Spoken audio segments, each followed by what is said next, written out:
Hello and welcome in today's video. आज एक query है, उसका आंसर मैं देना चाहती हूँ।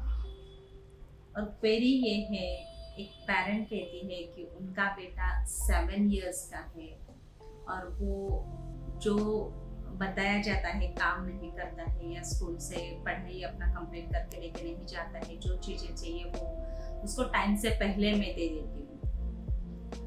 तो मुझे ऐसे लगा कि अगर मैं इसका आंसर सबके सामने देती हूँ तो सबके लिए यूजफुल रहेगा। तो सब पेरेंट्स को ऐसे लगता है कि मुझे जो चीज़ नहीं मिली है वो मेरे बेटे को मिलनी चाहिए।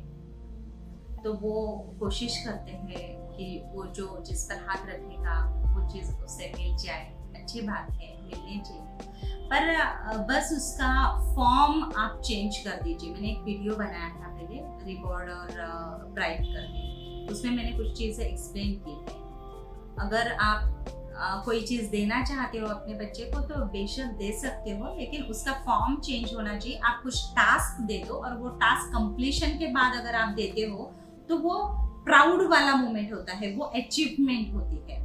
पर अगर विदाउट एफर्ट्स आप देते हो, बच्चा जिद कर रहा है इसके लिए दे रहे हो, तो उसे कुछ अलग फॉर्म मिल जाता है और वो उसके लाइफ में एक अलग मोड़ आ जाता है। तो ये एक्सप्लेन करने के लिए मेरे पास एक स्टोरी है, वो मैं आपके साथ शेयर करना चाहती हूँ। शायद से आपने सुनी होगी। दो फ्रेंड्स होते हैं, एक तो है स्कूल टीचर और दूसरे है बैंक में काम करने वाला, उनका एक फ्रेंड होता है। दोनों लोग क्या करते हैं ना कि एक दिन घर पर, ऑफिस से घर पे जाने के टाइम पे नर्सरी से कुछ पौधे लेकर जाते हैं और वो अपने गार्डन में लगा देते हैं। घर के बाहर गार्डन है और गार्डन में वो जैसे पौधे लगा दिए। दोनों सुबह शाम उनकी देखभाल करते हैं। सुबह पानी डालेंगे, अगर धूप है तो आफ्टरनून में देखेंगे उसको क्या है, शाम को भी देखेंगे। तो टीचर के पौधे अच्छे होते हैं, अच्छे बनते हैं।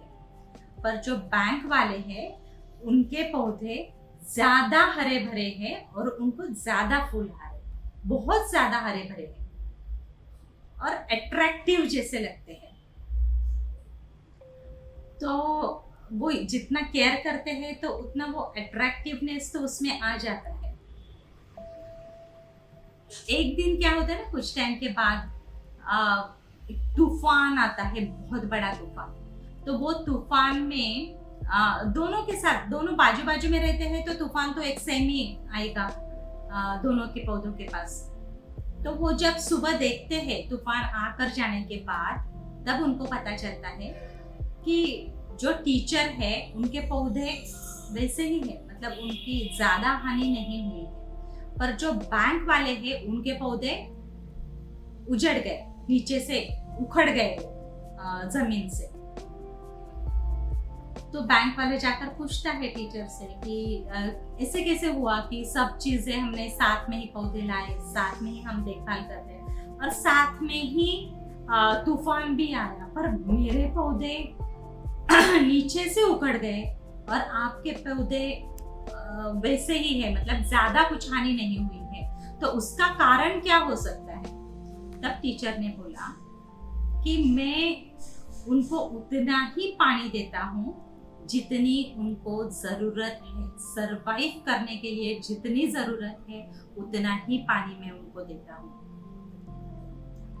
तो कैसे होता है ना कि अगर एक बार प्यास मिट जाए, पर रूट्स का काम ऐसे है ना कि वो पानी के खोज में फिर प्यास लगने के बाद फिर से अंदर अंदर और डीप चले जाते हैं और वो जमीन को पकड़ के रखते हैं, मजबूती से पकड़ के रखते हैं। जबकि अगर हम पानी देते, बहुत बार पानी देते हैं और प्यास लगने से पहले ही अगर उनको चीजें मिल जाती है, पानी मिल जाता है, तो वो एफर्ट्स नहीं लगाते, वो ऊपर के ऊपर ही रहते हैं। तो उसका ये कारण है कि अगर तूफान आया तो ऊपर वाले जो है, जिन्होंने जमीन को पकड़ा ही नहीं था, वो उजड़ गए और जो डीप चले गए थे उन्होंने जमीन को पकड़ के रखा, तो ज्यादा कुछ हानि नहीं हुई। तो ये जो स्टोरी है ये आप रिलेट कर सकते हो कि बच्चों को अगर हमें कोई भी चीज देनी है तो उसे एक टास्क देके अगर हम देते हैं तो वो उसके लिए अचीवमेंट बन जाएगा, वो प्राउड वाली फीलिंग आएगी। वो देने वाले के लिए भी आएगी और जो रिसीव करता है उनके लिए भी आएगी। तो अननेसेसरी वो बच्चा जो मांग रहा है वो टाइम से पहले देने से अच्छा है कि आप उनसे काम करवाए, उनको एफर्ट्स लेने की आदत लगाए। तो एक उनका ये हो जाता है, रूटीन बन जाता है कि हमें कुछ काम करना है, हमें कुछ चीज़ें चाहिए तो उसके लिए एफर्ट्स लेना है, एक्शंस लेनी है, तब जाके चीज़ें हमें मिलती हैं। तो मुझे ऐसे लगता है कि ये इंफॉर्मेशन आपके लिए यूजफुल रही होगी। Thank you for watching my video and see you in the next one.